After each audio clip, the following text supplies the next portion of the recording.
economista, expresidente del Banco Central. Me interesa su mirada. ¿Qué tal, Javier? Buen día. Buen día, María. Muchas gracias por llamar. Bueno, estamos llegando a fin de año y un poco hay como una discusión de si esta situación económica tiene alguna posibilidad de cambiar bajo los parámetros en los cuales se está moviendo ahora el modelo económico. Yo creo que va a ser muy despareja la reactivación. Nunca más que ahora se da eso que dicen que un economista es un hombre que tiene un pie en un balde de hielo y otro en una fogata y dice que en promedio las cosas están bien. Yo creo que el año que viene podemos estar creciendo alrededor del 3%, pero ese 3 va a ser resultado de algunos sectores que le va muy bien, que son los sectores que no se ven en las ciudades, son los sectores del campo, son los sectores vinculados a la obra pública, son probablemente también se sume la construcción a los sectores que les va a ir bien el año que viene, pero grandes sectores de la industria, sobre todo la industria dedicada al consumo interno más masivo, la industria textil, va a seguir teniendo problemas, porque es inevitable, María, digámoslo, aunque sea políticamente incorrecto. Si querés recuperar el tipo de cambio y que eso aumenta el precio de los alimentos, y aumentar el precio de la energía porque estaba regalada, las dos medidas reclamadas por gran parte de los economistas, te diría por casi todos, es inevitable que en el presupuesto familiar vos gastes más en comida y más en energía y menos en otras cosas, porque el país no va a crecer como para permitirte gastar más en comida, más en energía, combustible, gas, etcétera, y que mantengas tus gastos de ropa, tus gastos de entretenimiento, tus gastos de salida, etcétera. No puede ser. Entonces, tenemos que enfrentar esa realidad, que vamos a tener que reconstruir una estructura de gastos que va por un tiempo a afectar, hasta que el país no crezca, hasta que no lleguen las inversiones, va a afectar a muchos sectores que abastecen nuestro consumo interno. En un mundo, no nos podemos olvidar de esto, que va para atrás, porque en el 2002 salimos rápido, la época de la baña, porque Brasil compraba todas las industrias, todos los productos industriales, y porque China compraba todos los productos agropecuarios, y porque Jorge Remes le había hecho la tarea sucia de evaluar el 300%. Entonces era muy fácil esa situación. Entonces yo por eso creo que las afirmaciones de Roberto Labaña, por quien tengo un enorme aprecio personal y profesional, no fueron afortunadas. Ahora, esa devaluación que digamos que Labaña recibe, ¿no?, como punto de partida, lo que él dice, más allá de lo que le pasó a él como ministro de Economía, es que lo que vuelve a ocurrir ahora es que tenés un dólar atrasado. O sea, a pesar de la enorme devaluación que hubo este año con la inflación que hubo, el dólar vuelve a estar atrasado. Y que esto lo que hace, bueno, con lo que hay de tasa de interés hoy, es difícil pensar una actividad más redituable que la cuestión financiera.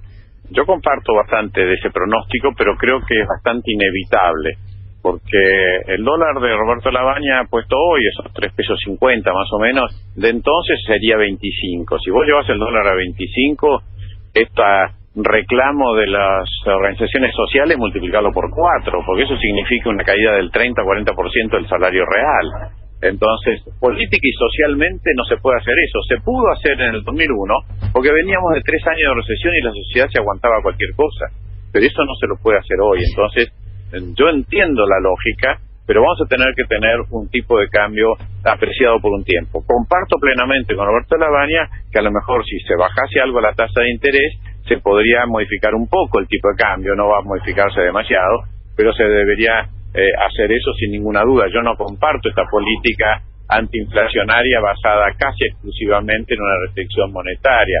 Me parece que eso pudo haber sido entendible allá por mayo, junio, julio, pero hoy yo creo que la tasa de interés que paga el Banco Central debería estar más cerca del 20%, porque la inflación real, no hablo del índice, el índice refleja cambios de precios relativos. La inflación real, la pérdida generalizada de poder adquisitivo del dinero, como la definen los libros, hoy está mucho más cerca del 1,2, 1,3 mensual, o sea, una tasa del 15, 16%. Los empresarios saben que si aumentan los precios no venden. Eso es el dato que importa. Cuando los empresarios dijeron, sobre todo los textiles, hace un par de semanas, estoy de acuerdo con el bono, pero no lo puedo pagar. Lo que te están diciendo, María, es no lo puedo trasladar a precios. A lo mejor hace un año y medio te hubieran dicho, ¿cuánto querés? 2.000, 3.000, 4.000. Demos el bono que quieras, total lo paso a precios y la gente me lo paga. Hoy la gente no te compra los productos que están caros porque sabe cuánto valen en el exterior, todo el mundo sabe lo que vale la ropa en la Argentina comparado con lo que vale en el exterior, los electrodomésticos, todo eso. Entonces ya no te acepta un aumento de precio. Ahora, ¿cuánto margen tiene ahí este gobierno, no? Si es que tiene, pregunto, porque justamente hablamos de textiles, hablamos de electrodomésticos y son un poco los sectores que, incluso es uno de los temas de la marcha que lleva hoy la CGT al Congreso, son sectores que dicen, en las condiciones en las que estamos, encima nos abren la importación, arancel cero a las tabletas, las computadoras a partir del año que viene, una cuerda más floja con relación a los textiles, y dicen, eso lo único que produce, según la CGT, es mayor pérdida de empleo, ¿no? Según la UOM, el tema de las computadoras y las tabletas va a producir 15.000 pérdidas de empleo el año que viene. Sí, eso es cierto, pero es una parte parcial del cuento.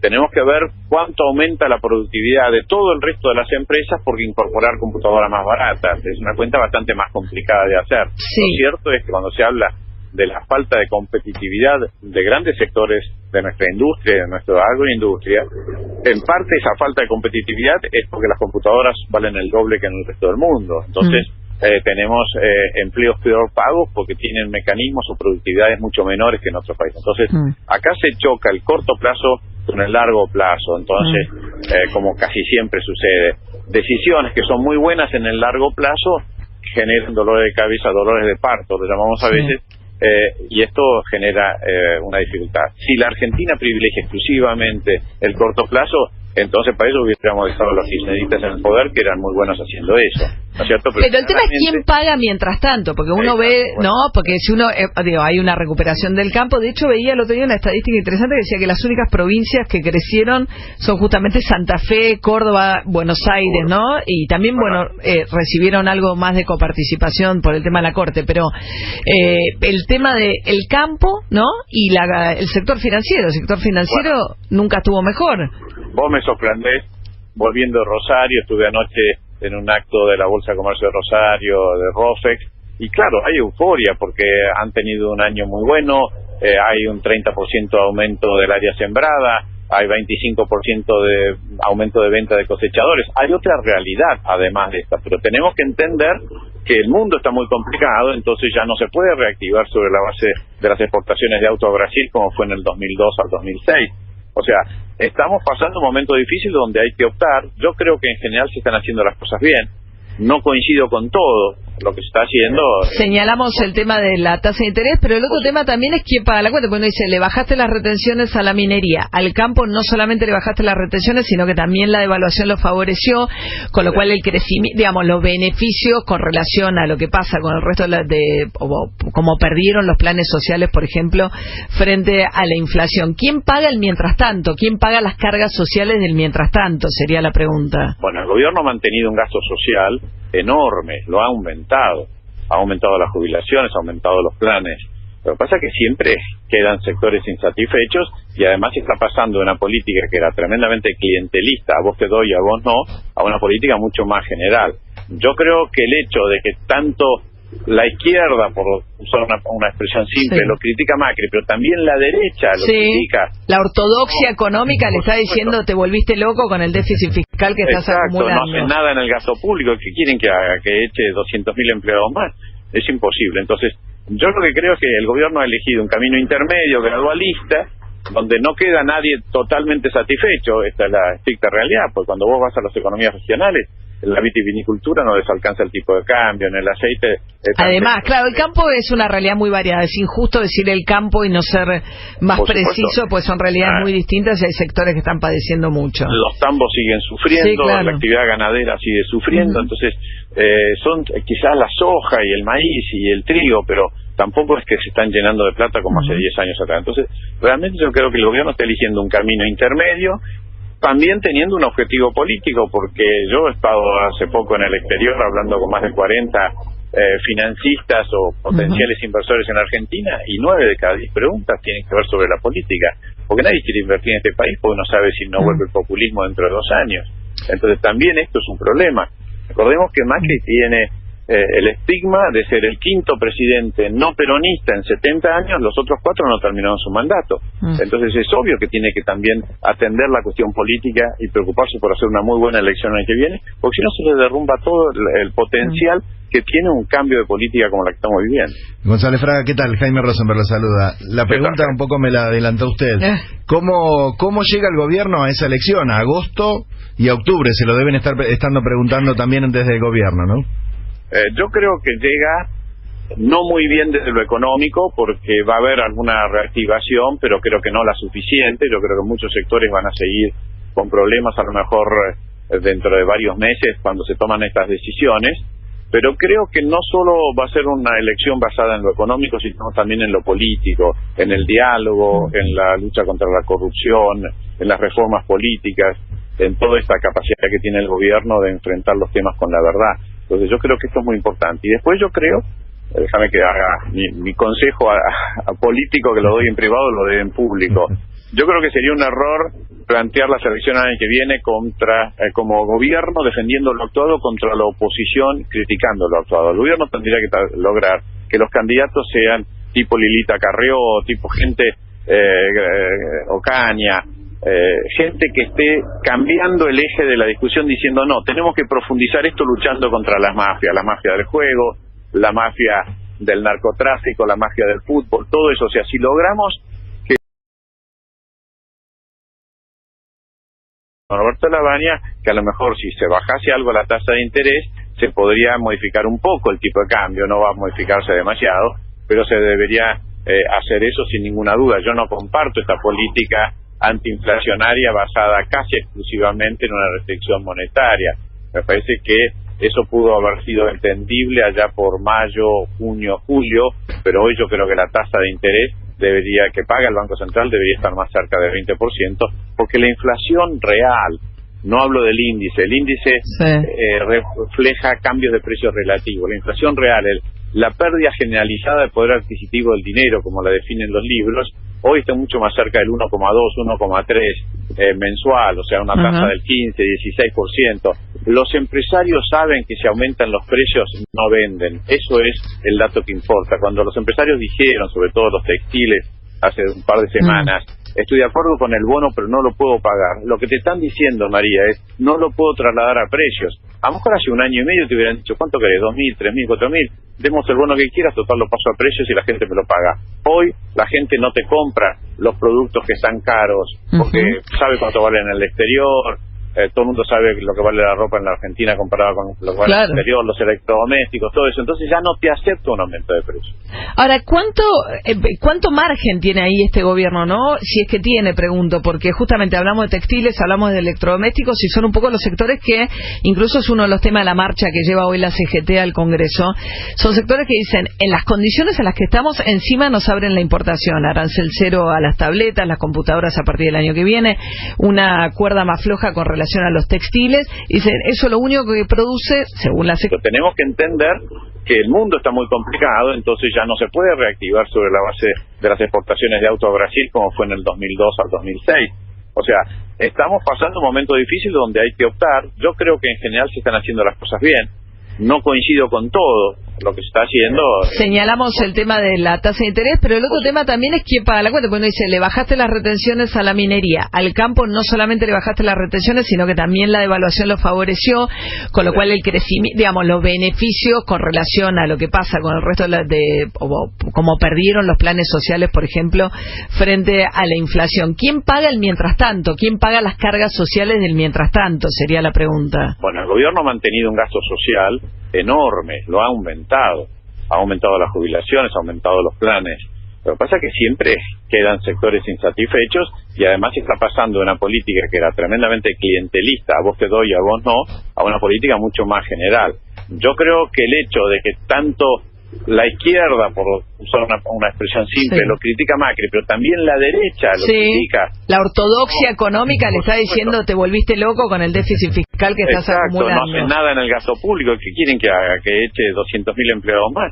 Es imposible. Entonces, yo lo que creo es que el gobierno ha elegido un camino intermedio, gradualista, donde no queda nadie totalmente satisfecho. Esta es la estricta realidad, porque cuando vos vas a las economías regionales, En la vitivinicultura no les alcanza el tipo de cambio, en el aceite...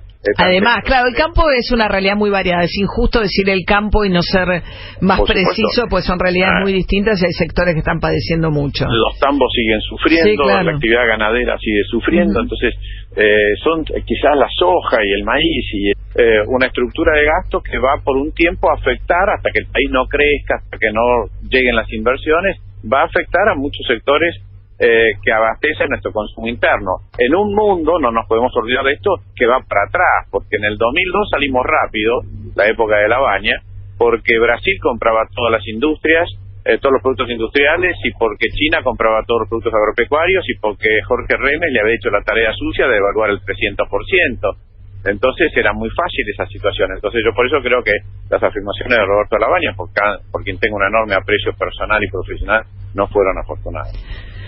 Ahora, esa devaluación que digamos que Labaña recibe, ¿no? Como punto de partida, lo que él dice, más allá de lo que le pasó a él como ministro de Economía, es que lo que vuelve a ocurrir ahora es que tenés un dólar atrasado. O sea, a pesar de la enorme devaluación que hubo este año con la inflación que hubo, el dólar vuelve a estar atrasado. Y que esto lo que hace, bueno, con lo que hay de tasa de interés hoy, es difícil pensar una actividad más redituable que la cuestión financiera.